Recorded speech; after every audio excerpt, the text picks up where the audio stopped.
Potato beans curry చేసుకోవడానికి ముందుగా ఒక ప్యాన్లో ఆయిల్ వేసుకోవాలి. ఆయిల్ హీట్ అయ్యాక ఆవాలు జీలకర్ర వేసుకొని వేయించుకోవాలి. ఇవి కొద్దిగా వేగాక సన్నగా తరిగిన ఉల్లిపాయలు వేసుకొని ఫ్రై చేసుకోవాలి. ఉల్లిపాయలు ఫ్రై అయ్యాక చిన్న ముక్కలుగా కట్ చేసుకున్న బంగాళదుంపను అలాగే బీన్స్ను కూడా వేసుకోవాలి.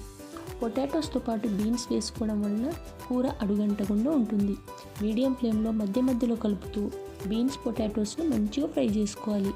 ఇవి ఫ్రై అయ్యాక అల్లం వెల్లుల్లి పేస్ట్ వేసుకొని పచ్చివాసన పోయేంత వరకు వేగనివ్వాలి.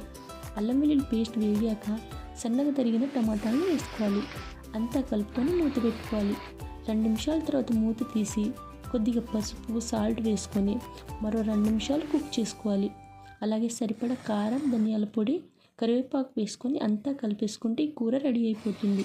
ఈ వీడియో కనుక మీకు నచ్చినట్లయితే లైక్ చేసి సబ్స్క్రైబ్ చేసుకోండి.